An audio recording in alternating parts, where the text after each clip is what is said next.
Bueno, cuando queráis empezamos. Buenos días, bienvenidos a todos los que os habéis acercado aquí esta mañana, a este maravilloso espacio donde nos encontramos, y que tiene por fin presentaros la segunda edición del Festival del Cuento Literario Torrijos Cuenta. Yo soy Jesús Cogolludo, responsable de Agencia Literaria Revol, promotora del festival, y el Festival del Cuento Literario está organizado por el Ayuntamiento de Torrijos en colaboración con nuestra agencia y la dirección del escritor de reconocido prestigio Eloy Tizón. Este festival, que nació el año pasado tras constatar que no existía ninguno de este género en el panorama nacional, llega a este año con su segunda edición. Para su desarrollo no existe mejor marco que este maravilloso Palacio Pedro I, con su patio y su anfiteatro, y municipio, en Torrijos, municipio orgulloso de su patrimonio cultural, de sus grandes escritores y de su cultura, de su vida cultural, ¿no? Antes de dar paso a los ponentes, que os presentarán de una forma más detallada esta segunda edición del Festival del Cuento Literario, tanto en su faceta institucional como en su faceta literaria, permitidme que muestre mi agradecimiento a quienes han hecho posible este festival que hoy os presentamos. En primer lugar, al Ayuntamiento de Torrijos y en su nombre a Andrés Martín Ramos, alcalde de la localidad, que ha puesto a disposición de todos nosotros los medios técnicos y humanos que han hecho posible que hoy estemos aquí inaugurando esta segunda edición del festival. A Gemma Manjarrés, especialmente, concejal de Cultura del Ayuntamiento, que creyó en la idea desde el primer momento y ha dedicado todo su tiempo y esfuerzo a conseguir que la segunda edición del festival sea una realidad. A Eloy Tizón, escritor referente del cuento a nivel nacional y director literario del festival, que con su esfuerzo y buen hacer ha conseguido un plantel de participantes que pondrán a Torrijos y a esta segunda edición del festival en primer plano de las letras y la cultura nacional. A los patrocinadores del festival, la Diputación de Toledo y Arrebol, por su aportación económica, a los colaboradores del festival, Páginas de Espuma, Librería Taiga y de Cuatro Hojas, que han aportado su conocimiento, recursos y tiempo en distintas facetas del mismo. Muchas gracias a todos ellos por su aportación a que este proyecto sea hoy una realidad. Y, por supuesto, a todos vosotros, a los que asistirán y participarán en los diferentes actos del festival. Sin vosotros, este evento no tendría sentido, ¿no? Y, sin más, doy paso a Andrés, que como alcalde de la localidad nos va a explicar por qué lo estamos desarrollando en Torrijos y la importancia que tiene el festival para mismo. Cuando quieras, Andrés.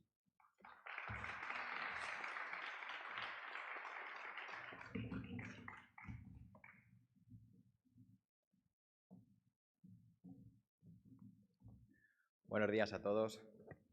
Bienvenidos a nuestra localidad, a nuestra villa de Torrijos, en este palacio de Pedro I, que una vez más no es un ejemplo de patrimonio y un orgullo de Torrijos, sino que se convierte en un espacio cultural inigualable. Llevamos semanas en las que hemos pasado por el teatro, el cine y ahora toca el cuento. El cuento en un proyecto ilusionante al que tengo que dar las gracias a Jesús, a Eloy, a todos los que habéis hecho posible que esto se esté desarrollando aquí y, por supuesto, a nuestra concejala Gemma Manjarrés, que de verdad es la que está siempre ahí al pie del cañón y la que es muy culpable de que estemos todos hoy aquí. Más de 100 participantes, creo que es un éxito. Hemos roto la barrera no solo de la participación de todo el punto geográfico a nivel nacional, sino hemos traspasado las barreras al ámbito internacional. Creo que es un gran logro, creo que es un proyecto que está en auge para seguir dando vida, seguir apostando por la cultura. En mi caso, mi relación con el cuento es bastante intensa, porque por el día escucho el cuento de mucha gente y por las noches suelo terminar con «papá, cuéntame un cuento». Así que, sin más, disfrutemos de estas jornadas, vivamos el cuento, cada uno a su manera, y bueno, pues muchas gracias a todos por estar aquí en Torrijos.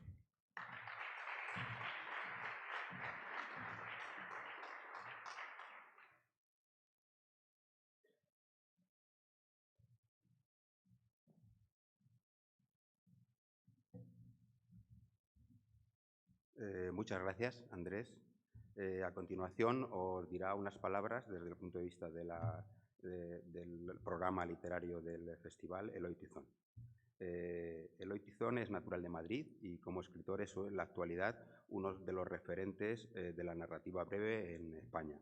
Es autor de varias novelas y 3 libros de cuentos y el mes pasado ha publicado su último libro de relatos, Plegaria para Pinómanos, que está teniendo una acogida literaria muy importante. Eloy es el artífice del magnífico programa de este festival que ahora os voy a explicar. Cuando quieras, Eloy.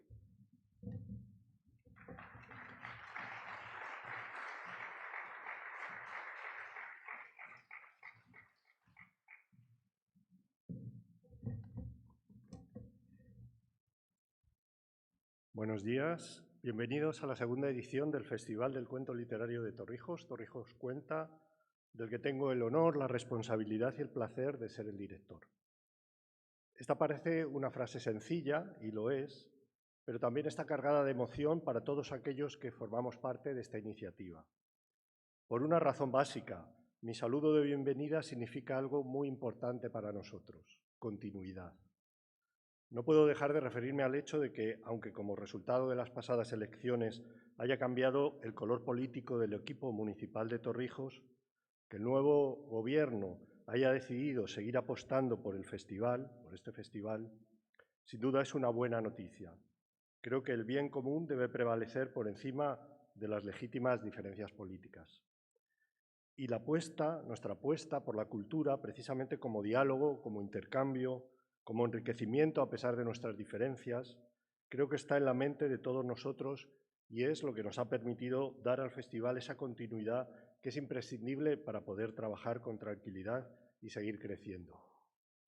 Tengo que decir que nos entendimos de maravilla con el anterior equipo del Ayuntamiento, el concejal de Cultura, Fernando de Miguel, y el alcalde Anastasio Arevalillo, y nos entendemos también de maravilla con el actual grupo. En este sentido, quiero expresar mi agradecimiento a la concejala de Educación, Cultura e Inclusión, Gemma Manjarrés, y a todo su equipo, especialmente a Nico Torres y, por supuesto, al actual alcalde Andrés Martín Ramos. Gracias de corazón por seguir apoyando y apostando por esta iniciativa Torrijos Cuenta.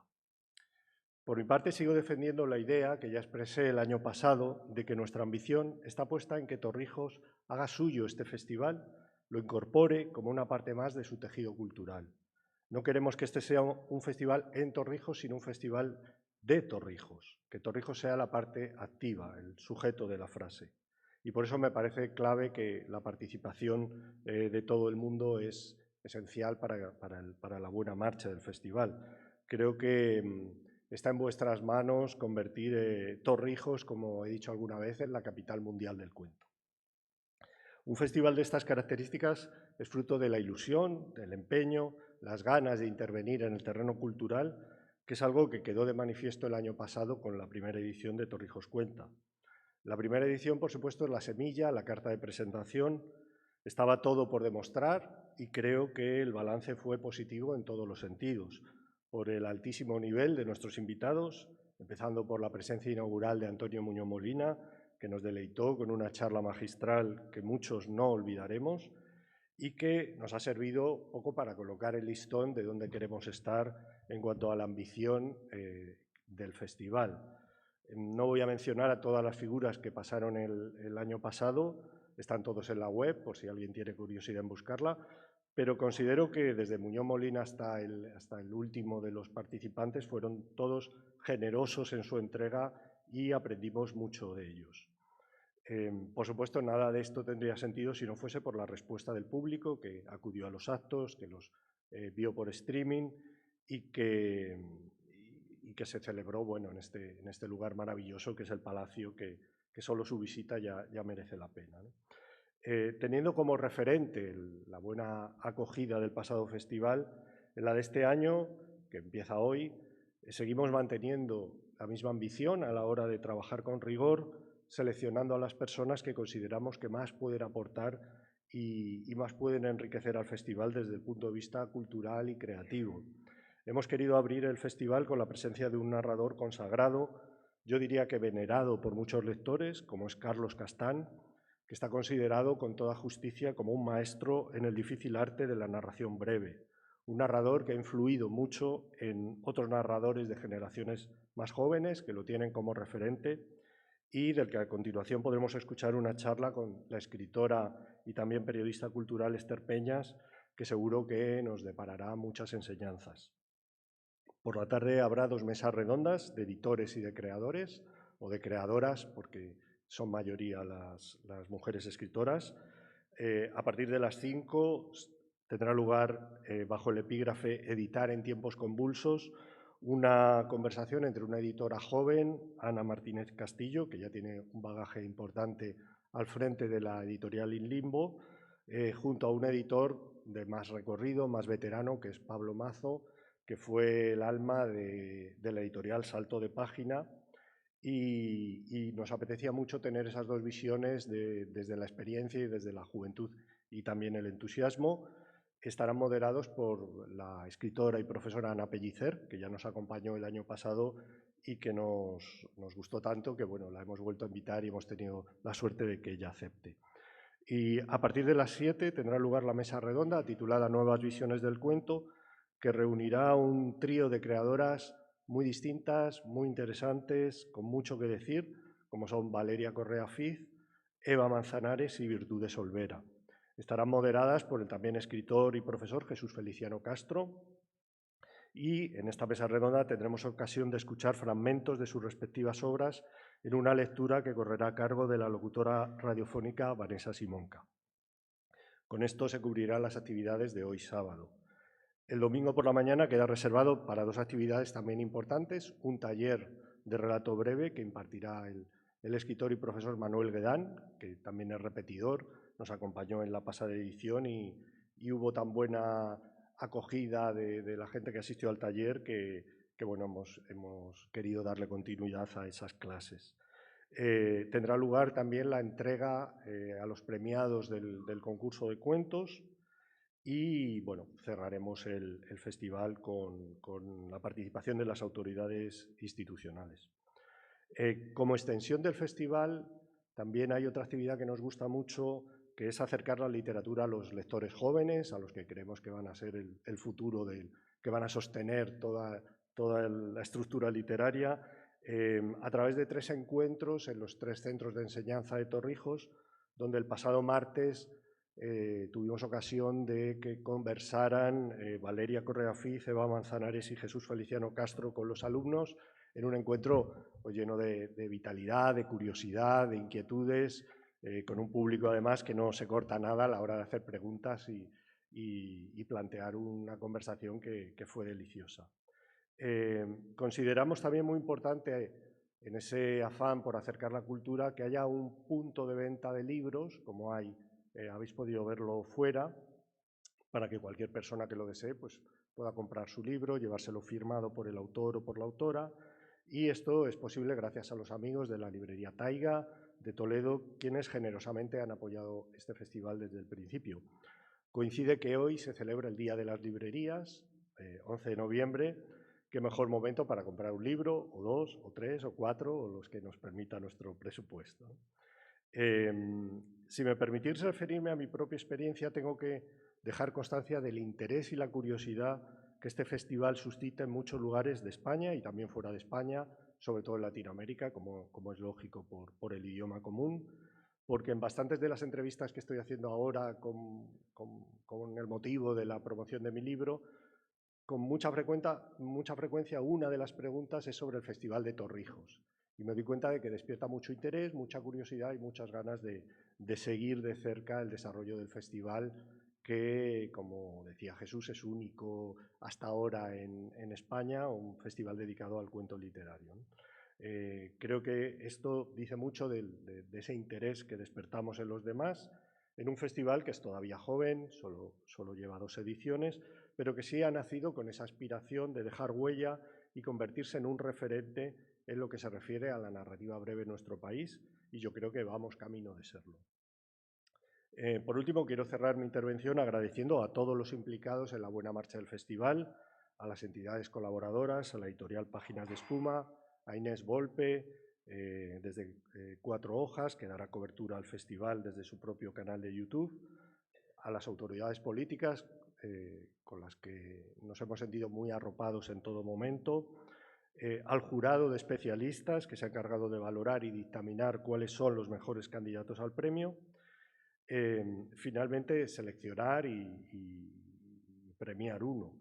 Y para esta tarea hemos tenido la suerte de contar con la sabiduría de Ángela Celis, Jaime Cedillo, Fernando Nombela y Jesús Pino. Y de manera muy especial, y lo dejo para el final, quiero agradecer a mi amigo Jesús Cogolludo Espada, al frente de su agencia literaria Revol, que es la persona que trabaja codo conmigo para sacar el festival adelante y del que partió hace ya unos 4 años aproximadamente la iniciativa original de organizar Torrijos Cuenta. A todos, muchísimas gracias. Creo que ha llegado el momento de que las salas de este espacio único del Palacio de Pedro I se llenen de palabras y de historias. Os animo a disfrutar de este hermoso festival. Muchas gracias.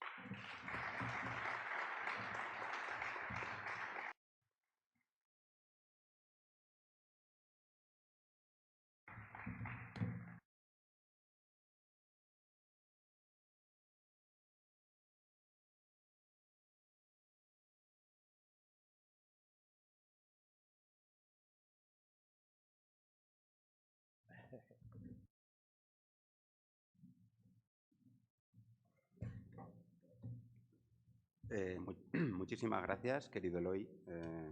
Un placer siempre escucharte. Con este acto damos por inaugurado la segunda edición del Festival del Cuento Literario.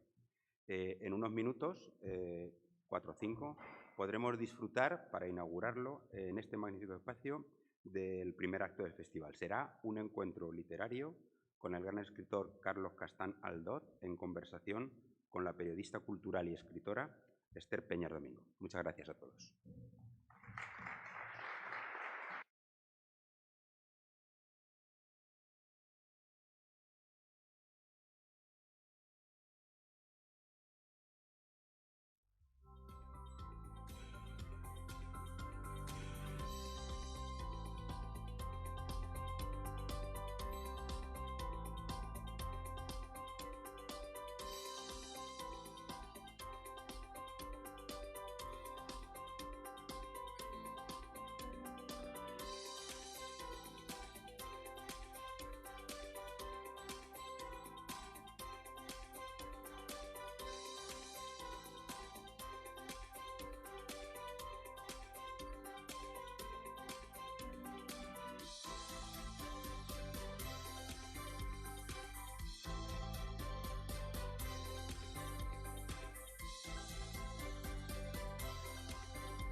Bueno, perdón, ¿se escucha?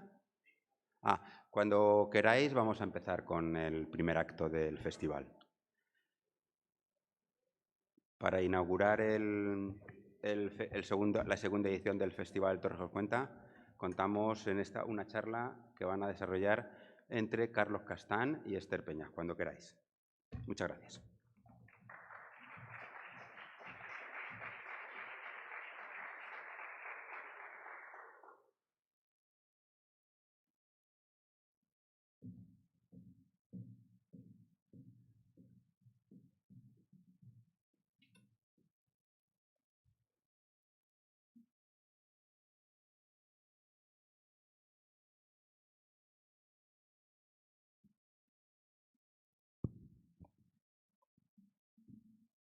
Buenos días. Sean bienvenidos cada uno de ustedes, de vosotros, a este encuentro en el que el Ayuntamiento de Torrijos y Arrebol nos convoca para ensanchar la vida, para compartir la profundidad del juego de la escritura, para conjugar las ideas y hacer de ellas un pan distinto. Quedo agradecida a la organización del festival por invitarme, en especial a Eloy Tizón, un hombre de palabra mayúscula y bellísima. Para mí es un regalo estar a este lado del pupitre con Carlos Castán, este tipo que si se fijan observarán que arrastra al andar un otoño inmenso. Y haber tenido la oportunidad de releer sus relatos y escribir estas líneas que siguen sobre su manera de contar y tejer después unas cuantas preguntas. No tuve la coartada de la pureza ni la aureola de la élite, leemos en uno de sus cuentos. Podría ser la síntesis de su poética, porque Castán, esto lo saben, no escribe sobre la realidad sino contra ella. Sus historias hablan de soledad, una soledad que siempre es la misma y que muda en apariencia, la soledad de la intemperie, esa que profesamos todos tratando de encubrirla con disimulo. Sus historias recogen sueños truncados, sed que recibe tierra en vez de agua. Sus historias modulan el eje del amor y del deseo, que para Castán se presentan ensamblados, de pérdidas, de memoria, de derrota. Uno lo lee y uno recuerda cómo dolía y cómo duele lo que apenas recordábamos que dolía tanto. Porque como él escribe, si se tuvo el infortunio de amar todo, ya es declinar y ensombrecerse. Sucede en sus cuentos que cuando alguien se sitúa en la vida, lo que hace en realidad es ausentarse de ella, penetrar en una suerte de Arcadia de la melancolía consciente.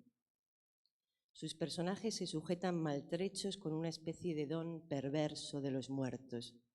Conocen su deseo, pero lo dinamitan, como aquel muchacho que detesta estar con la niña rara, pero se queda haciendo la compañía, o aquel hombre que ama albatros, pero se queda con la mujer equivocada, optando por la condición larvaria de la cobardía, como si quedándose donde están pudieran ser otro. Quizás, porque aunque se trate de una cobardía extraña, la cobardía de quien prefiere la lealtad del sueño a consumarlo y a pelearlo incluso. Hay en los cuentos de Castán un asedio contra el empaque de la ejemplaridad que nos fascina, siempre del lado de los rotos. Hay una desilusión ante el arrebato de vivir que nos conmueve. Hay algo detectivesco en sus personajes, no en tanto que resolución de la trama, sino de búsqueda del porqué de la inercia, que conduce casi inexorablemente al encuentro con el desencanto. Y ahí nos coloca a sus lectores, en esa atmósfera que tanto se invoca cuando uno se refiere a la escritura, una atmósfera en la que nuestros nadies acuden siempre a la llamada. Por sus relatos los deseos deambulan en silencio, están ahí y se hacen viejos. No hace falta que alcen la voz o recriminen. Vienen, Castán escucha su paso, los mira, puede reconocerlos de a uno, huérfanos. No sabe qué decirles, así que los coge de la mano para que al menos no se pierdan. Hay una estética del fracaso no buscada en sus relatos porque uno no decide en qué tipo de escritor desea convertirse. Es. se puede llegar a ser criminales o por desgaste bien pensantes. Castán escoge sin una razón suficiente como por mala suerte el desaliento y lo dignifica, dando voz a quienes no suelen tenerla, porque en el fondo él sabe que nadie está muerto. Gracias por la escucha. Carlos.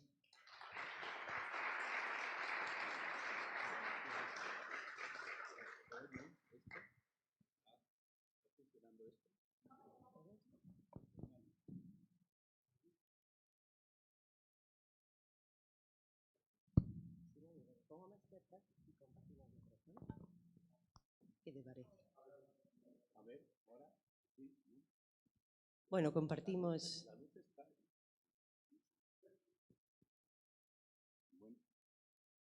De todas formas, creo que se oye bien. Vamos a compartir el micrófono, además del pupitre. Bueno, pues muchísimas gracias, Esther, por esas palabras tan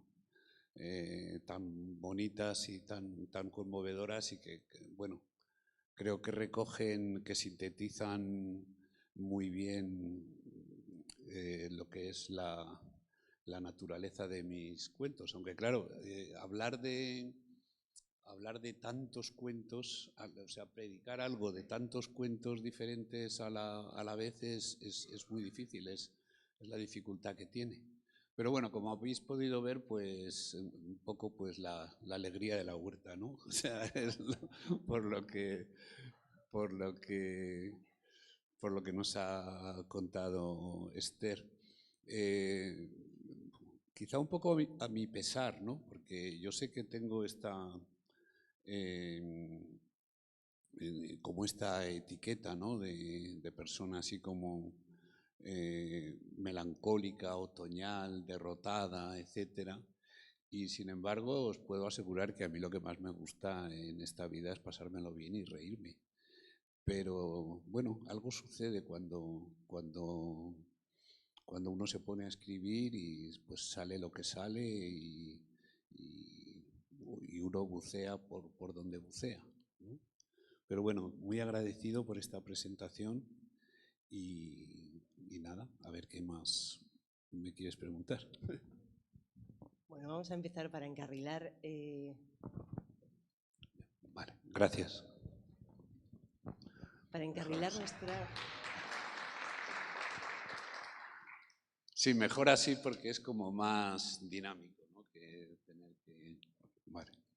Para encarrilar nuestra charla, me detengo en tu primer libro, que es Frío de vivir. Es un libro que resulta, cuando uno lo vuelve a leer, más arrebatado que los siguientes, ¿no?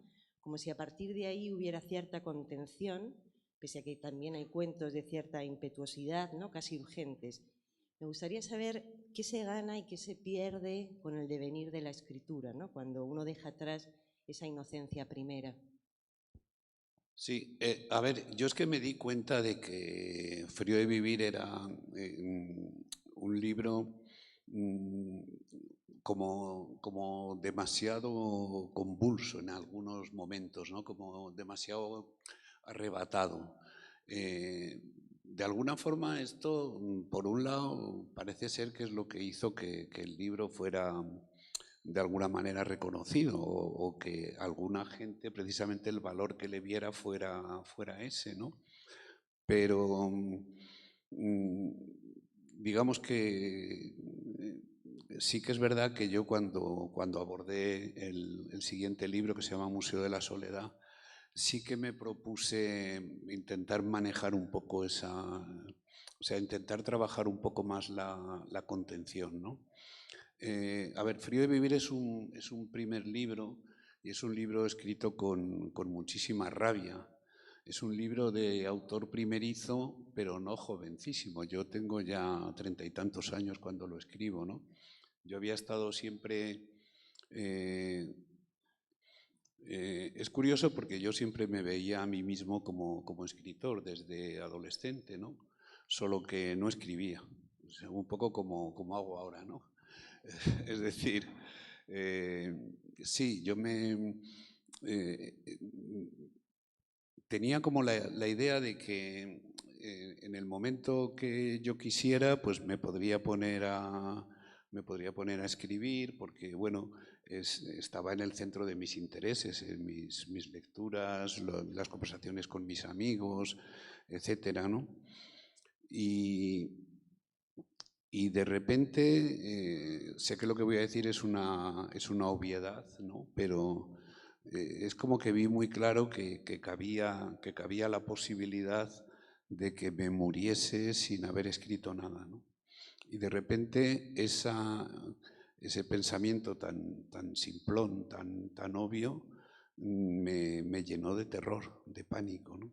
Y es entonces cuando me propongo sentarme a escribir y compruebo que es mucho más difícil de lo que yo me pensaba. Yo me había imaginado, había visto en las películas, ¿no?, como hay personajes que se ponen con la máquina de escribir y va creciendo el montón de la pila de folios ya escritos ahí a un lado, y no, me encontré que tenía muchísimas resistencias,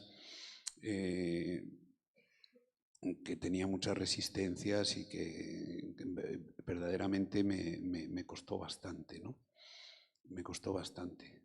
Me acuerdo que en aquella época, porque conocí muy casualmente, porque coincidí en fin, con ella en una feria del libro en Huesca, con Rosa Regás, y ella me contaba el proceso de cuando ella había empezado a escribir su novela Azul, algo con lo que yo me identifiqué bastante, que es lo que me estaba ocurriendo a mí, ¿no?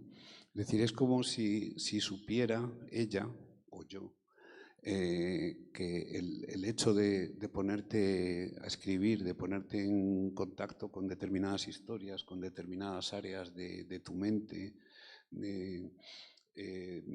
como si algo dentro de ti supiera que eso iba a ser muy doloroso, y entonces continuamente te estás levantando de la mesa sin darte cuenta. O sea, es curioso porque estás escribiendo, estás sentado en tu escritorio y de repente estás mirando por la ventana de otra habitación. O de repente estás en el frigorífico mirando a ver qué hay, y tú no has sido consciente de levantarte, ¿no? Entonces ella lo que hacía para evitar eso era escribir atada a la silla con el cinturón del albornoz. De modo y manera que cuando se levantaba involuntariamente, pues rápidamente caía en la cuenta y se obligaba a continuar sentada, ¿no? Entonces, a mí me pasó un poco lo mismo, ¿no? Entonces, yo sí que en ese primer libro tengo el recuerdo de haber escrito algunos de los cuentos con lágrimas en los ojos, o también mucho paseando por el pasillo. Es un libro también como muy en voz alta, de leer en voz alta, de atender mucho al ritmo del lenguaje, pero luego, no sé, por algún motivo a mí me parecía desmedido. Yo tengo que decir, perdón un segundo, que yo releo lo menos que puedo las cosas que escribo, ¿no? Hay algunos relatos que sí que más o menos los recuerdo porque en eventos, en actos, en recitales, lecturas, pues tienes que leer, y entonces lo que hago es leer siempre los mismos, porque la experiencia de leer lo que he escrito me parece muy siniestra, ¿no? Porque son cosas escritas por un yo que ya no soy yo, que soy, o sea, sigo siendo yo, pero en fin, es algo como que me resulta bastante difícil, ¿no? Y, por ejemplo, ahora que salió la edición esta hace pocos años, con todos los cuentos, que algunos de ellos tenían más de 20 años, pues la verdad es que sí que siento una sensación como de extrañamiento, ¿no? Y yo creo que eso me pasó ya muy pronto, ¿no? Me pasó muy pronto, y entonces de los cuentos de Frío de Vivir, pues sí que en algún primer momento ya los juzgué como demasiado tremendos o demasiado... Intenté buscar otros registros, otras fórmulas, que fueran más contenidas. En uno de tus relatos, muchas veces, el protagonista nos dice que hay quien utiliza las palabras para huir, pero él las emplea para quedarse. ¿Carlos Castán huye o se queda cuando escribe? Bueno, a ver, sí que yo creo que en la literatura siempre hay algo de pulsión de huida, ¿no?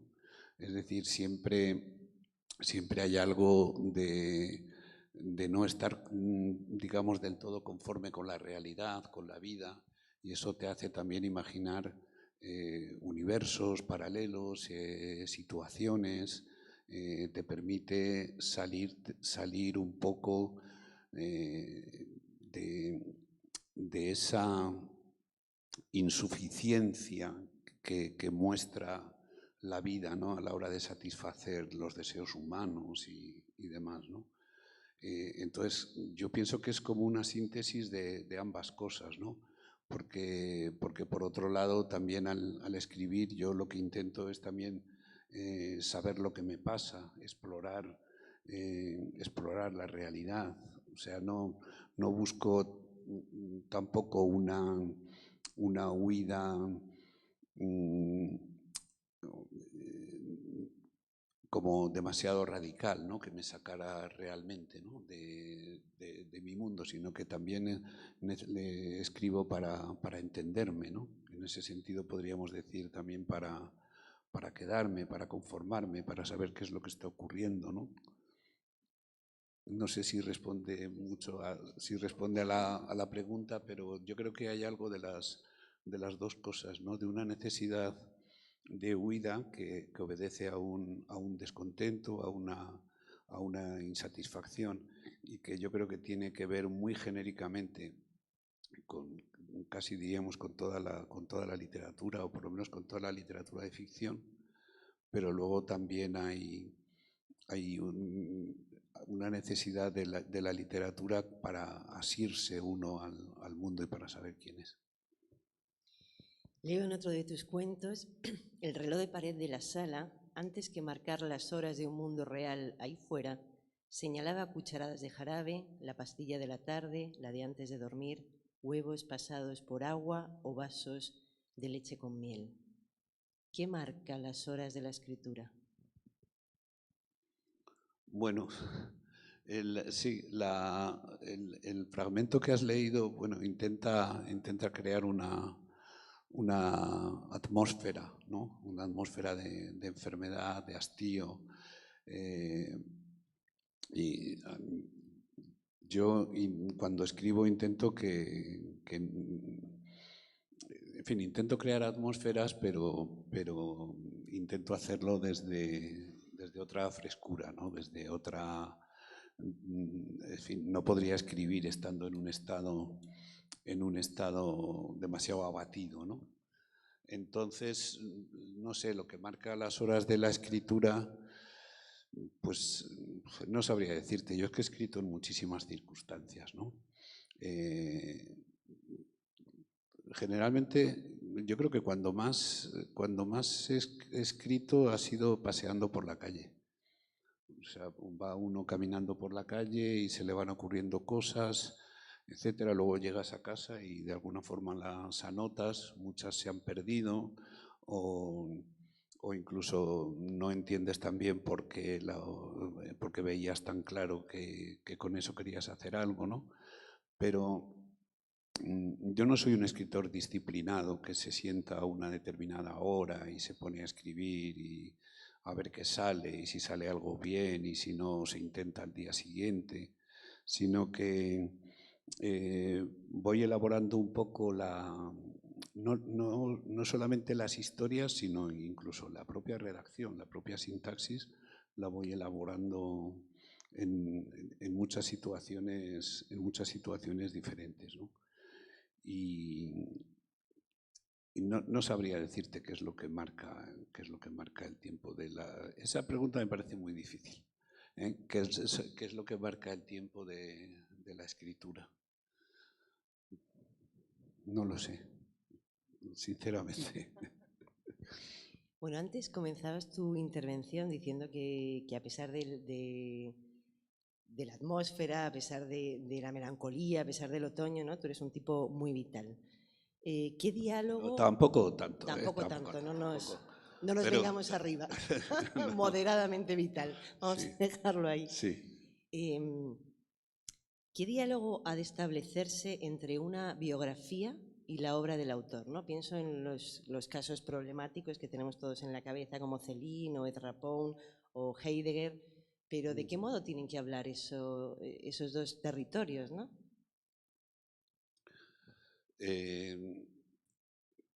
Yo siempre he intentado diferenciarlo totalmente, ¿no? En los casos que tú me has citado, ¿no? Me quedo sobre todo con el de Céline, que es un escritor al que he leído mucho y admiro mucho, ¿no? Es a veces muy difícil de juzgar también las circunstancias históricas, personales que le toca vivir a cada persona, y yo en mi apuesta siempre he decidido darle más importancia a lo que es la obra, que a que luego esas personas tengan que dar ejemplo con su conducta de cómo vivir, o en fin, no sé. Muchas veces hacemos lo que podemos y es difícil también el justificarlo, ¿no? Claro, yo hubiera preferido que los autores a los que yo admiro tuvieran comportamientos públicos, tuvieran biografías, tuvieran ejemplos con los que yo me sintiera más cómodo. Quiero decir que es algo que también me ha torturado y me ha perturbado, ¿no? El decir, bueno, ¿y cómo esta persona con esta sensibilidad, con esta toma estas opciones vitales que son totalmente contrarias a las que habría tomado yo, etcétera? Pero, o sea, que tampoco quiero decir que es que me interese solo la obra y lo demás me dé igual, ¿no? Es una cosa que me ha contrariado como al que más, ¿no? Pero intento desde luego no desdeñar una obra, sino juzgarla dentro de sí mismo, con la lógica interna de la propia obra, y sin tener en cuenta datos que preferiría no saber. El deseo es uno de los ejes en muchos de tus cuentos. ¿Cómo es aproximadamente el deseo literario de Carlos Castán? El deseo. Bueno, sí, es un viejísimo tema, ¿no? Es muy cernudiano. Yo me considero también muy cernudiano. El tema este de la realidad y el deseo, ¿no? Entonces, yo lo que veo es, lo que me parece interesante del deseo es la gran ambivalencia que tiene, ¿no? Es decir, por un lado es algo, podríamos decir, negativo, ¿no? En el sentido de que el deseo es siempre presencia de una ausencia. El deseo siempre remite a un hueco, a algo que debería estar y sin embargo no está, algo que me falta, y en ese sentido sería lo negativo, ¿no? Pero por otra parte el deseo es el combustible que nos permite vivir, ¿no? Que nos permite levantarnos por la mañana, vestirnos, darnos y salir a vivir, ¿no? Entonces, me interesa muchísimo esa ambivalencia, como por un lado está nombrando la ausencia, está nombrando lo que no tenemos, lo que queremos y nos falta, y por otra parte es lo que nos empuja, ¿no? Lo que nos hace, no sé, si una persona sin deseos es casi, no la podemos ni concebir, ¿no? Sería, bueno, pues la depresión absoluta, pero aún así una persona deprimida pues sigue teniendo sed, sigue teniendo ganas de caminar o de acostarse, en fin, una persona sin deseo sería una persona en coma, ¿no? Entonces eso está ahí. Y luego me interesa mucho también la cuestión esta de la imposibilidad de alcanzar los deseos tal y como los concebimos, ¿no? Un poco la famosa fábula o episodio mitológico, mejor dicho, de Apolo persiguiendo a Dafne, ¿no?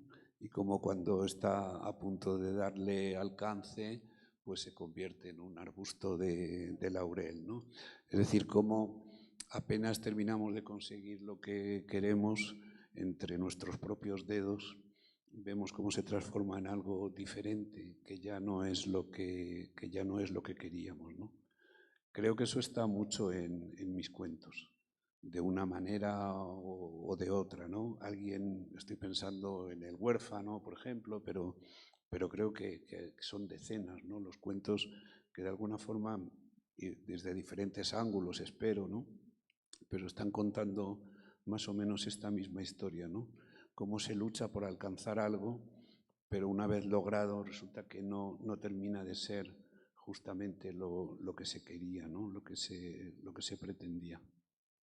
Yo creo que esto lo saqué de cuando me trajeron los Reyes el Madelman, que en el anuncio de la tele escalaba y hacía cosas, y cuando me regalaron el muñequito ese, que lo único que podías hacer era quitarle la ropa y volvérsela a poner y demás, pues bueno, no sé.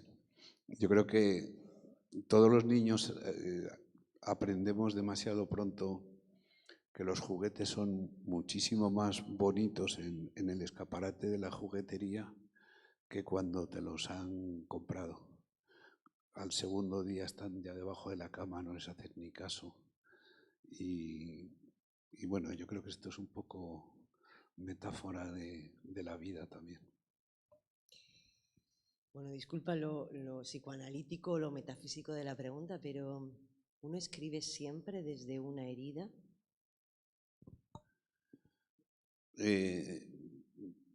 Claro, es que dicen que es de mala educación hablar de uno mismo, pero yo es casi de los pocos temas que sé algo.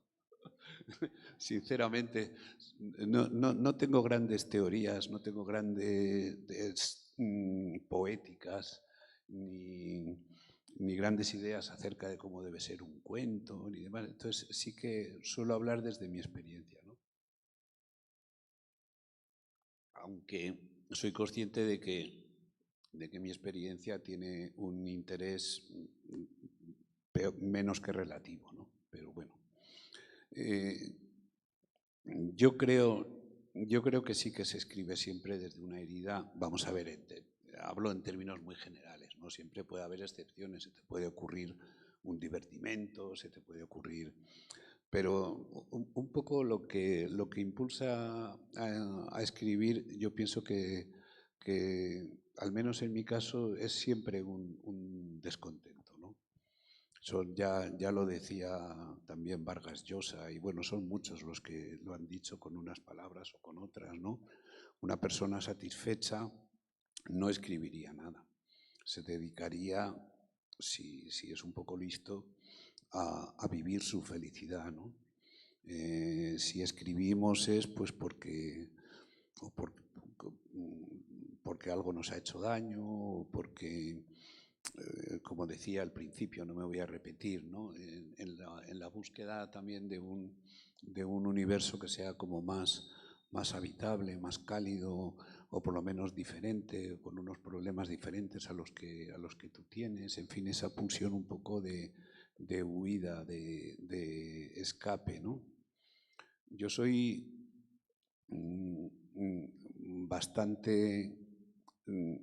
bastante seguidor, o estoy bastante de acuerdo con una frase del pintor Braque, que decía que el arte es una herida que deviene luz.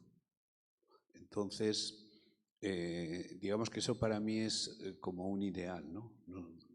El intentar eso, ¿no? A partir de una determinada herida, intentar conseguir que algo luminoso, ¿no? Algo que pueda servir a los demás o que te pueda servir a ti, etcétera, ¿no? Y en fin, hay también algunas alocuciones en las conferencias de Borges en este sentido que me interesan muchísimo, ¿no? Es decir, cómo de alguna forma el artista o el narrador, el poeta, ¿no? Está también llamado a exorcizar todo eso malo que le ocurre, ¿no? Y con las heridas, con los reveses, con los sinsabores, con las humillaciones que te da la vida inevitablemente, construir algo bello, transformarlo en algo que pueda tener cierta relación con la belleza y que pueda servir a los demás. Voy a hacer una pregunta extraña citándote. ¿A dónde nos transporta el perfume que sale de las flores rotas?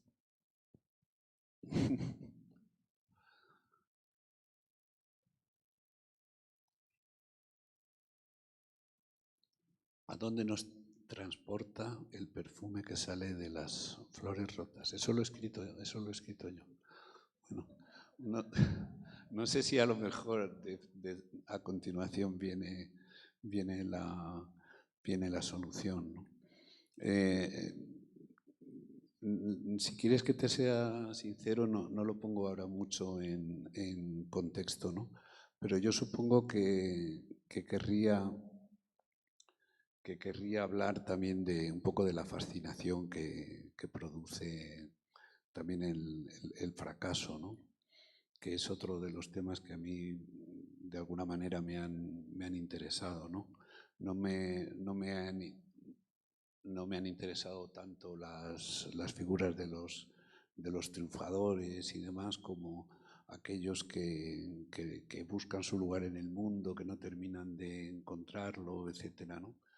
Y claro, es lo que tiene el no volver mucho sobre los propios textos de uno. Yo ahora mismo no reconozco eso a qué pertenece, pero evidentemente las flores tienen un perfume y si están rotas todavía ese perfume es mayor, ¿no? Y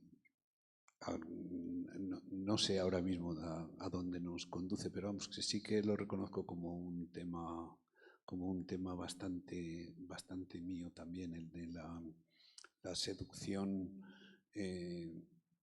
de todo aquello que de alguna forma está roto o está enfermo o no termina de funcionar o está incompleto o algo le falta, ¿no? ¿Cuánto de infancia emerge en la escritura? En mi caso, mucha. En mi caso, muchísimo. Y también mucha juventud. Lo de la juventud, más o menos, yo creo que tengo claro por qué es. Y es porque, bueno, se unen varios factores, ¿no? A mí siempre me han gustado mucho la literatura de iniciación, entendiendo por novelas de iniciación, pues esas novelas donde el protagonista empieza siendo un niño y con cierta inocencia, ¿no? Y por el camino pues conoce el amor, pero conoce también la traición, y cuando termina el libro pues es un adulto, ¿no? O sea, me da igual que sea que La senda del perdedor, que Vida de este chico, que Huckleberry Finn, que en fin, todo ese género de iniciación me ha interesado siempre muchísimo, ¿no?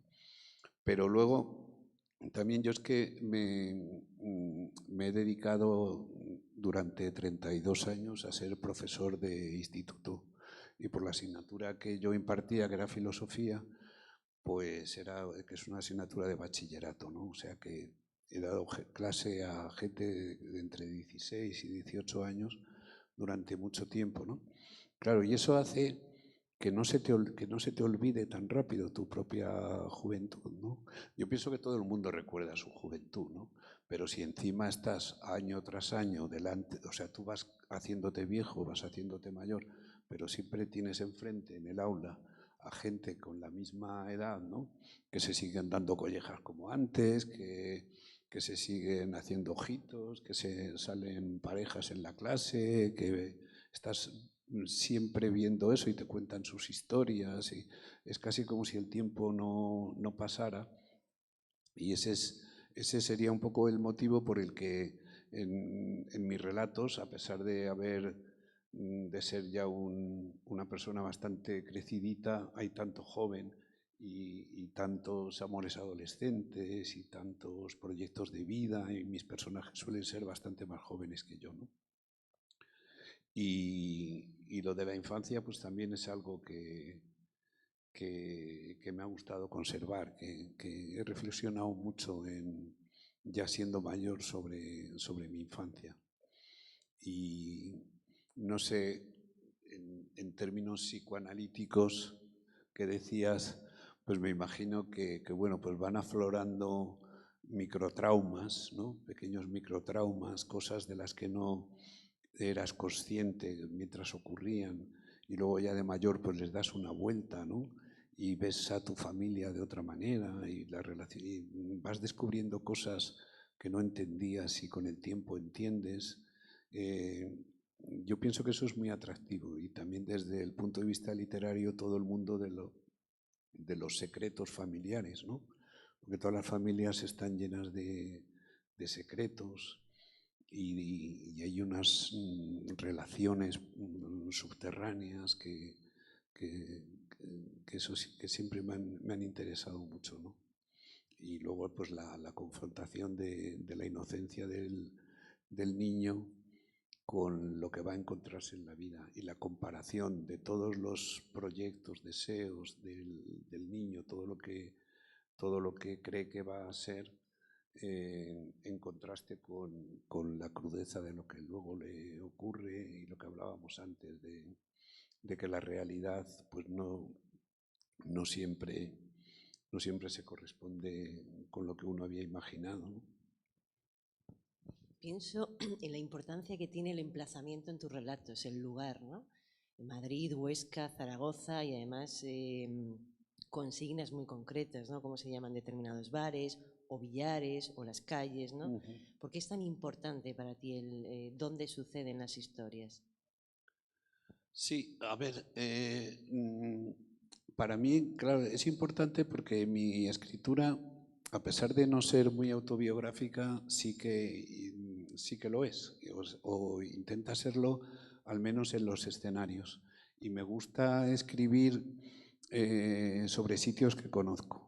Ahí hay una gran excepción, que sería el relato ese de Polvo en el Neón, que cierra el libro y que es como una especie de nouvelle que se desarrolla en unos parajes donde yo no he estado nunca, ¿no?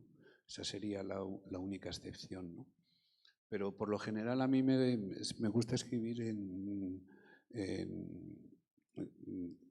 de calles que conozco, de mi barrio, de los billares, me imagino que serán los billares Nieto, ¿no? De la calle Bravo Murillo y demás, ¿no? Era muy divertido, ¿no? Porque además es un mundo ya totalmente desmantelado, ¿no? No sé. Yo me acuerdo es que yo viví en Bravo Murillo en 202, más o menos hacia la mitad del tramo entre Plaza Castilla y Cuatro Caminos, y allí había un montón de cines. Los podría citar, no voy a hacerlo pero no queda ni uno solo. Eran por lo menos 10 cines, me salen a mí. Entre eso y las bocacalles, en fin, era un mundo oído que me gusta revisitar. Y luego, no sé, toda mi vida ha sucedido siempre entre Aragón, o sea, Huesca, Zaragoza por un lado, y Madrid. Y entonces, pues bueno, son los escenarios de mi vida donde me han pasado las cosas. Y yo veía también, no sé, como, a ver cómo lo digo sin que suene demasiado mal, ¿no? Pero a mí me parecía como muy cateto el que la gente quisiera, los novelistas fundamentalmente, situar siempre sus historias en Nueva York, en París, etcétera, como si en Huesca no pudieran también pasar las cosas, o en Zaragoza, ¿no? O en el barrio de Tetuán, que es donde yo vivía aquí en Madrid, ¿no? Me parecía un lugar tan bueno como otro cualquiera y que para mí era desde luego mucho más práctico porque eran lugares que yo manejaba, o sea, no solo que conocía las calles, sino que conocía la sociología, conocía a los camareros, conocía a mis amigos y me resultaba mucho más fácil imaginar las historias allí que en una ciudad en la que no he puesto los pies, ¿no? Bueno, supongo que todos en algún momento tenemos la sensación de que el mundo que vivimos en algún momento se está desmoronando, ¿no? Eso también aparece en la última película de Erice, por ejemplo. Estamos hablando de alguna manera de eso, ¿no? De ese mundo que te gusta revisitar. Hay unas frases en uno de tus relatos que dicen: el infierno podría ser eso, el golpe brutal que de repente te obliga a mirar la actualidad más hiriente como dulce pasado, ¿no? ¿Qué tal se convive con los fantasmas? ¿Cómo son? ¿Y cómo te llevas con ellos cuando revisitas esos billares, esos cines, esa calle Braun Murillo? Sí, bueno, a ver, yo tengo, creo que la frase que has leído es una especie de conjuro, o sea, tengo como una especie de truco para poder sobrellevar de la mejor manera posible todo esto.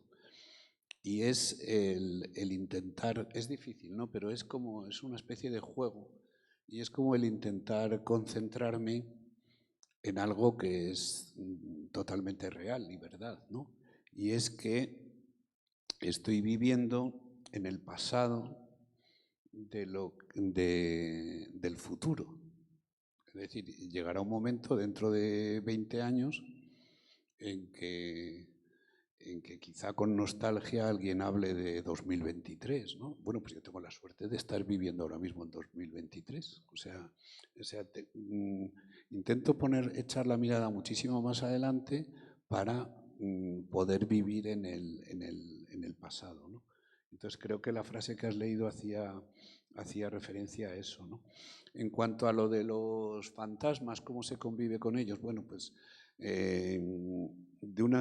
a ver, yo intento no ser una persona, digamos, excesivamente nostálgica o que esté continuamente quejándose de todo. En fin, yo tengo muchos amigos que han renunciado a tener WhatsApp, algunos no tienen ni siquiera móvil y no es mi caso. O sea, intento estar más o menos al día de ese tipo de cosas dentro de lo que cabe. Ahora ya con el chat el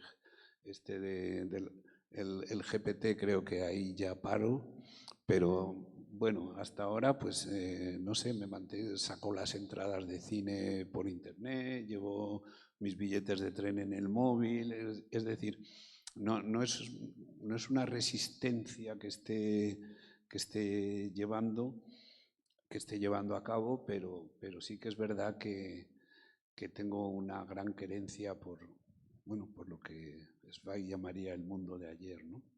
Que para mí era un mundo pues más de tabernas, de cines de barrio, de reestrenos, de cineestudios, no sé, me gustaba más todo. Pero como me doy cuenta de que eso no es más que un síntoma de chochez y de envejecimiento, pues tampoco me resigno a estar permanentemente con el discurso de que antes todo era mejor, ¿no? Y de que entonces sí que se hacía música, y de que entonces sí se jugaba al fútbol, y de que entonces sí que había buenos directores de cine, sino que, bueno, intento vivir mi tiempo. Bueno, sin ánimo de ser apocalípticos, que no está en nuestra luminosidad, pero tú has sacado un tema que es la inteligencia artificial, ¿no? Que a priori parecería un oxímoron respecto del arte. Sin embargo, yo que soy periodista, los grandes medios ya están haciendo con inteligencia artificial las piezas más simples, ¿no? Las piezas informativas más simples. La huelga de guionistas de Estados Unidos en gran parte también venía motivada por esa creación que está desarrollando la inteligencia artificial. ¿Cómo van a dialogar? Es decir, ¿va a haber una injerencia, tú crees, de la inteligencia artificial respecto de la escritura en concreto? Es que depende a qué llamemos escritura, ¿no? O sea, y depende, sí, yo pienso que efectivamente va a haber una injerencia, ¿no? Tú hablabas de las piezas más simples, están también empezando a prescindir de los traductores y probablemente van a introducirse también en el mundo editorial, pero no en lo que yo llamo literatura, sino en, por lo menos quiero creer eso, ¿no? Es decir, no sé, pienso que para escribir un premio Planeta como los últimos como los últimos que se han dado, pues sería 1000 veces mejor escrito con la inteligencia artificial. Seguramente la novela mejoraría algo. Pero si lo que estamos hablando es de literatura, yo no creo que haya inteligencia artificial capaz de escribir un cuento de Eloy Tizón. Sinceramente lo digo. Venga, te voy a hacer una pregunta incómoda. Compártenos algún autor consagrado que a tu juicio esté especialmente sobrevalorado.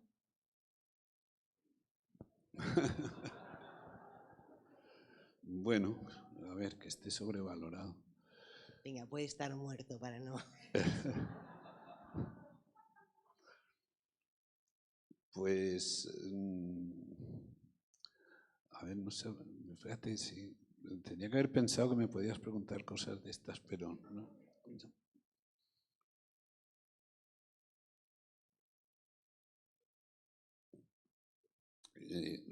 Pues no lo sé. Pues mira, Arturo Pérez Reverte me parece que estás muy sobrevalorado, por ejemplo, ¿no? Pero me parece que no es el tipo de autor que vas buscando que te diga, ¿no?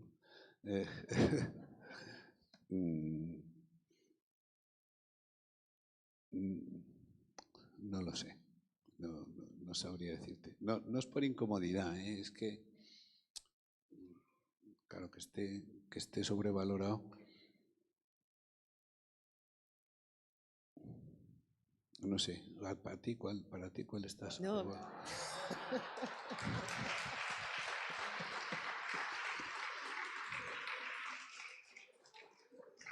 No, es que como llevo muchos años haciendo entrevistas, a veces me he encontrado con escritores que yo respeto mucho y que en un momento determinado te dicen, es que Borges está sobrevalorado. Bueno, esto no lo pongas en la entrevista, o El Principito es un libro exageradamente de culto. O sea, me encuentro con, sin preguntar yo, ¿eh? Entonces de pronto he traído aquí esta pregunta, porque sabía que no iba a salir voluntariamente de tu parte.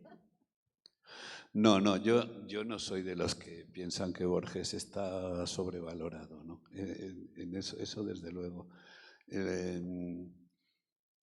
Y bueno, El Principito tampoco no es un libro que a mí me entusiasme, pero tampoco con eso quiero decir que esté sobrevalorado. Es que eso ya depende de muchas cosas, ¿no?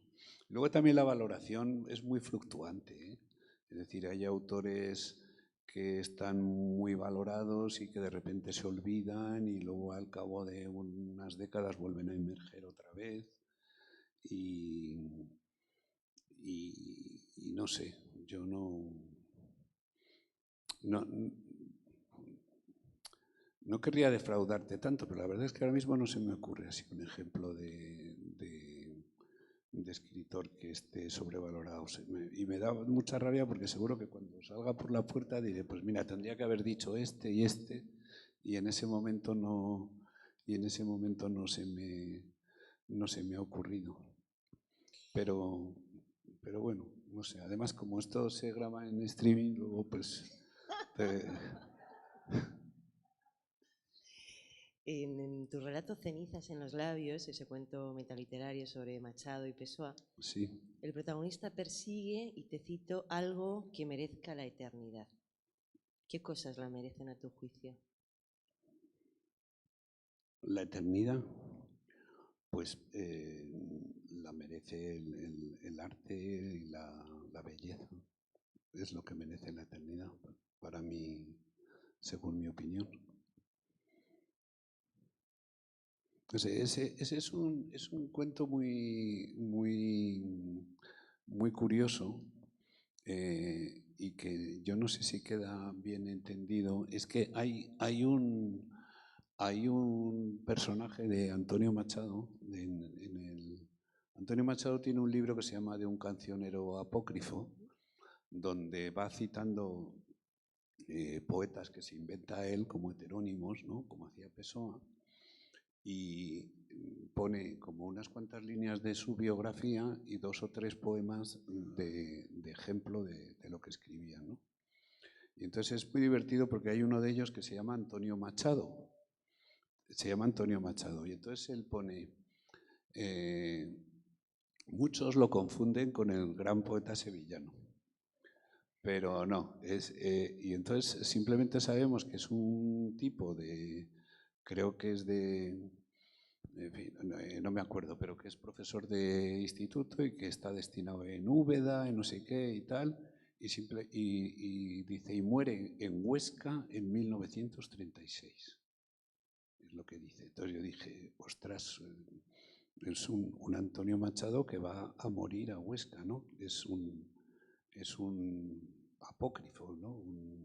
Y entonces yo intento responder a la pregunta de quién es ese Antonio Machado, del que solamente se nos dice que murió en Huesca, porque no se dice fue destinado a Huesca de profesor y murió allí, no, sino que y murió en Huesca en tal año. Y entonces, bueno, pues intento pensar en ese otro Antonio Machado, que los poemas que vienen ahí de él, que son un par, están muy bien. Y bueno, eso es el origen un poco del cuento. La frase de la eternidad no la recordaba, ¿no? Pero vamos, no sé, yo pienso que deberían ser eternos los grandes valores en relación con los derechos humanos y por supuesto el arte y la belleza y la inteligencia, ¿no? O sea, cuando digo el arte no estoy pensando solamente en catedrales, estoy pensando también en las obras de los grandes filósofos y en las grandes aportaciones de la humanidad. Eso es lo que yo quisiera que fuera eterno. Hemos hablado de ese rapto, de ese arrebato que te movía la escritura del primer libro. Hemos hablado de la contención, de la técnica, de los posteriores. ¿Qué papel desempeña el azar en la escritura? Pues yo creo que desempeña un papel bastante más importante del que parece, las cosas que te vas encontrando, no sé, a fin de cuentas, claro, uno pues tampoco sabe muy bien de dónde exactamente salen las frases, las historias, las cosas, porque tiene que ver con lo que te sucede, tiene que ver con tu momento vital, con tu momento anímico, tiene que ver con las lecturas recientes, ¿no? Aunque no seas consciente, ¿no? O con lo que estás leyendo, con las obsesiones, con lo que tienes entre manos, y todo eso obedece mucho al azar. Una persona no escribe lo mismo si está contenta que si está triste, ¿no? Y una persona puede estar contenta o triste en función de cosas que le han pasado azarosamente ese día, ¿no? Entonces,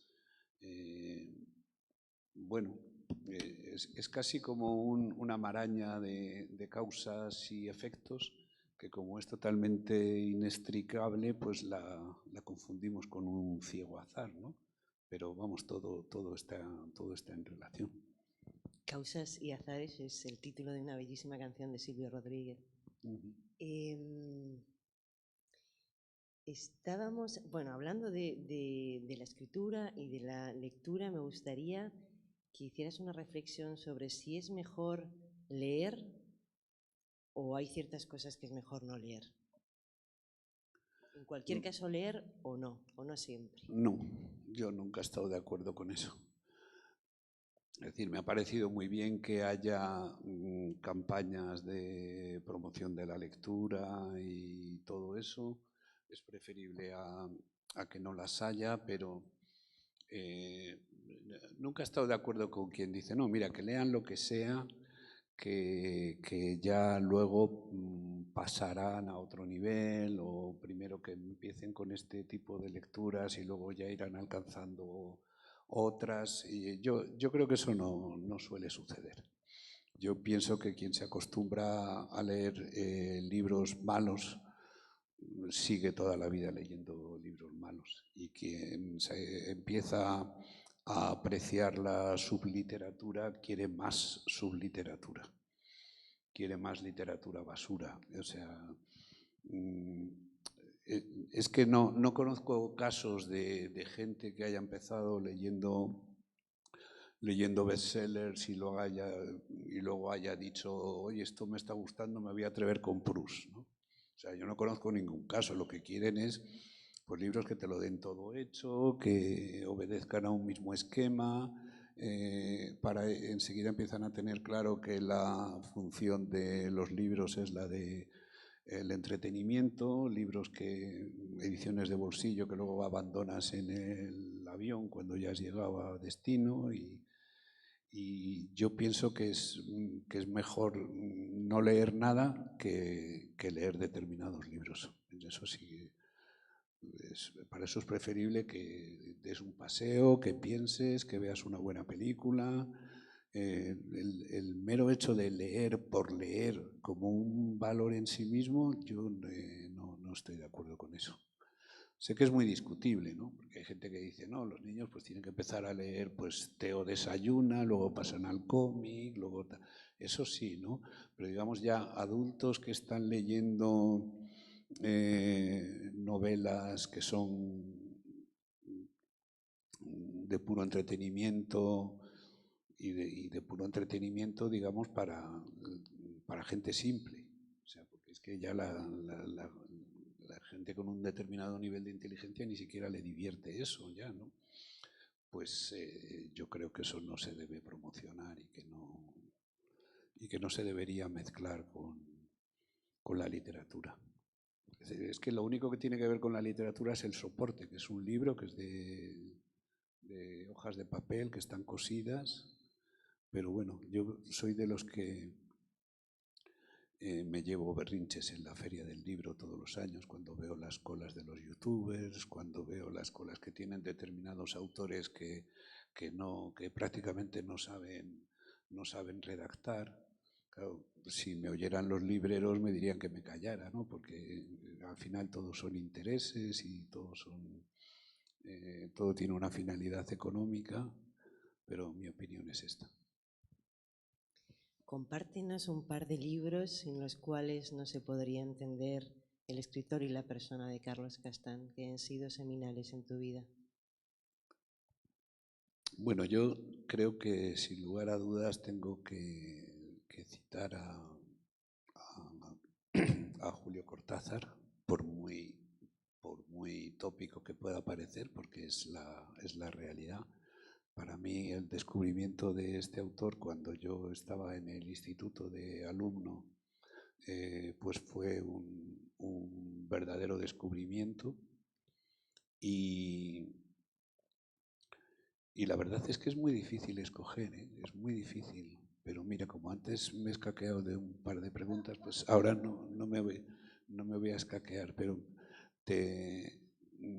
te voy a nombrar un poeta que para mí ha sido importantísimo, del que he leído todo y que yo creo que tiene determinada influencia en mi prosa, aunque jamás haya hablado de él, que es José Agustín Goytisolo. Creo que ha contribuido muchísimo a mi estética, a la musicalidad de lo que yo pretendo escribir y a mi manera de entender la literatura. Podría citar más también, pero me parece que estos dos hacen un buen contrapunto, ¿no?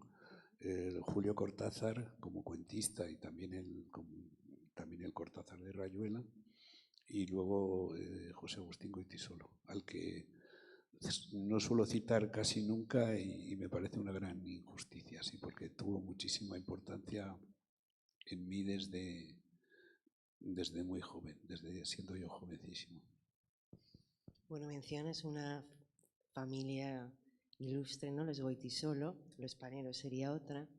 Cuéntanos un poco cómo es la familia, los afectos que se tejen entre los escritores de relatos.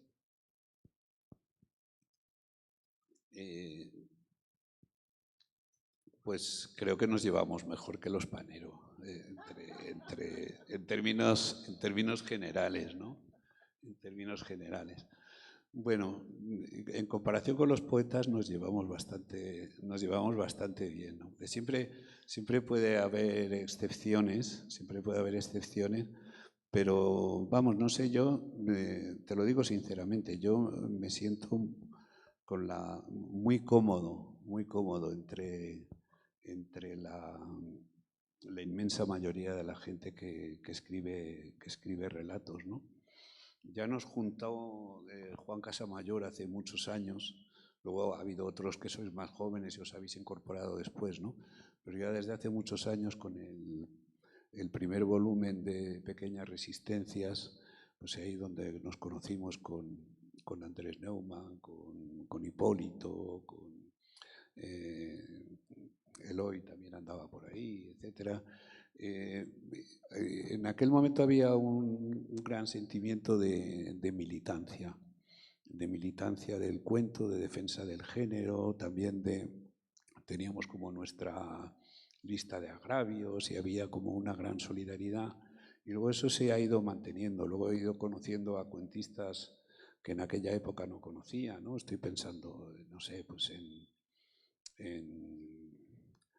Ernesto Calabuch, en Javier Morales, en Valeria y Emma, que andan por ahí, etcétera. Y yo siempre me he considerado muy cómodo entre ellos y además soy, en términos generales, un gran admirador de lo que se está escribiendo ahora mismo, tanto en España como en América Latina. No es que me guste todo exactamente por igual, ¿no? Pero creo que el cuento está en un gran momento y yo sí que tengo cierto sentimiento de pertenencia, quizás sin merecerlo demasiado, ¿no? Porque tampoco estoy demasiado presente en los sitios ni demás, pero digamos que sí que tengo un sentimiento de pertenencia con los cuentistas, que me siento bien acogido y que tengo cierto orgullo de pertenecer a ese colectivo. Te cito, que habría sido una persona distinta si tú no me hubieras amado. Pero tus cuentos parecen siempre rebelarse contra esto. Y sin ánimo de ponernos sentimentales, ¿el amor no todo lo puede? No, no todo lo puede.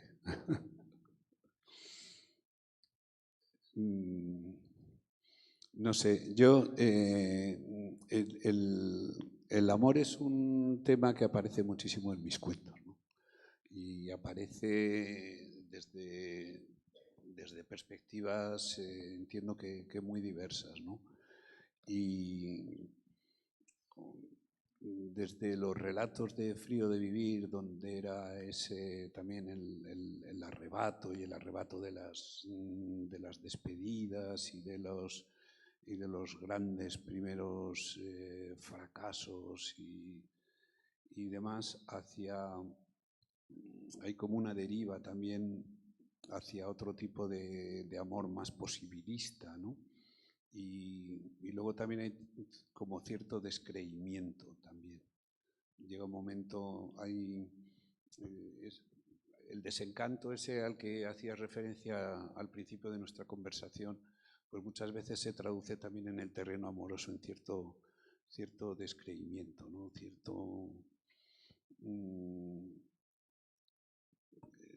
Allí sí que interviene también el elemento azar, ¿no? Es decir, al final, bueno, no escogemos entre todas las personas del mundo, sino entre las 4 que hemos conocido, ¿no? O sea, más azar que eso. Pero vamos, no tengo una visión digamos, de que el amor todo lo pueda. No tengo ese convencimiento ahora mismo. Más bien creo que es casi como un refugio contra la impotencia, ¿no? Contra el que no se puede, pero tenemos el amor, que gracias a ese amor sí se pueda todo, ¿no? ¿Es más fácil de reconocer un fracaso en la escritura que un fracaso vital? Bueno,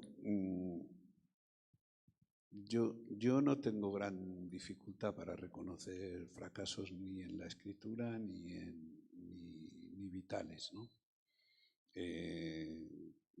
Bueno, yo no sé a la gente si claro, es que también depende de lo que llamemos fracasos vitales, ¿no? O sea, es que la mayoría de los fracasos vitales son parciales y nos sirven también para aprender, nos sirven para mejorar, exactamente igual que un fracaso literario, ¿no? Hay un cuento que sale mal, que es fallido y bueno, pues si lo analizas, pues a lo mejor descubres por qué ha salido mal y el siguiente sale mejor, es decir, es como un aprendizaje, no es en línea ascendente, cada cosa mejor que la anterior, ¿no? Y claro, un fracaso vital, para que no sea parcial es que habría que esperar hasta el final, ¿no? O sea, por ejemplo, pues no sé, pues para mí un fracaso vital es apostarlo todo a una cosa y a última hora darse cuenta de que eso no. O sea, por ejemplo, un cura unamuniano, ¿no? Es decir, alguien que ha apostado toda su vida a una fe, etcétera, y termina perdiendo la fe, ¿no? Entonces, eso sí que para mí es un fracaso vital, ¿no? Alguien que vuelve la vista atrás y dice, he equivocado mi vida, ¿no? O algo en lo que todos estamos en riesgo, ¿no? Y es, bueno, pues en esta vida que llevamos de tantas inercias, de tantos impulsos, a veces también de tanta pereza, de dejarnos llevar, de distraer nuestra atención en tonterías, etcétera, pues en fin, yo pienso que la tragedia peor sería llegar al lecho de muerte y mirar hacia atrás y de alguna forma decir, pues no siento que haya llevado las riendas de mi vida. Es decir, yo pienso que ese es el fracaso vital. Todo lo que sean fracasos parciales de algo que ha salido mal, pues bueno, son lecciones. Yo no creo que haya nadie que no haya tenido fracasos y gracias a eso vamos mejorando también. Bueno, para ir terminando, cuando uno lee algo que realmente le emociona, ¿ese texto nos escucha o nos habla?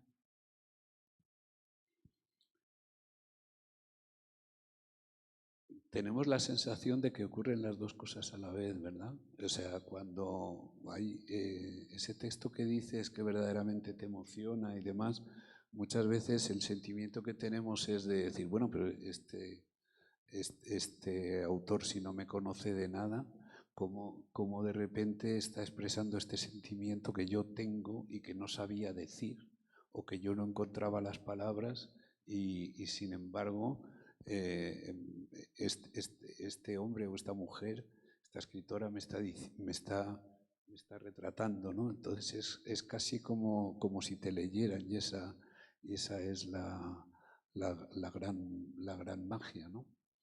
Que cuando sucede eso, ¿no? Cuando tú lees en un libro algo que a ti te ocurre o al leerlo descubres que te ocurre y no lo sabías, ¿no? Y dices, es esto, ¿no? Esa para mí es la verdadera maravilla del placer de leer también. Y para terminar, Carlos, de entre todos los relatos que tú has leído, dinos uno que de alguna forma hable de ti.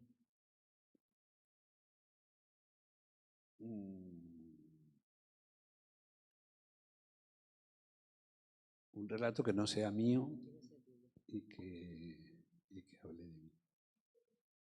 Pues es que... Pues mira, te voy a decir uno de Julio Ramón Ribeiro, el escritor limeño. Lo que pasa que es que ahora no... Voy a tener que mirar el título porque se me ha ido el título, pero lo tengo en unas notas por aquí. Te lo voy a decir. Noche cálida y sin viento, de Ribeiro. Noche cálida y sin viento. Pues es una lectura que tenemos ya todos pendientes. Muchas gracias, gracias por la escucha. Gracias, Carlos, por tus observaciones, tu tiempo, tu confidencia. Bueno, nada, yo te quería dar las gracias a ti por la conversación tan agradable y sobre todo también a vosotros por la escucha. Ya espero no haberos aburrido demasiado y ya perdonaréis las cosas que no he contestado con diligencia, porque a veces no es fácil, ¿no? O sea, te quedas aquí como... Encima ni siquiera os veo porque estoy cegado por los... pero bueno, hola, bueno, muchas gracias a todos, un placer.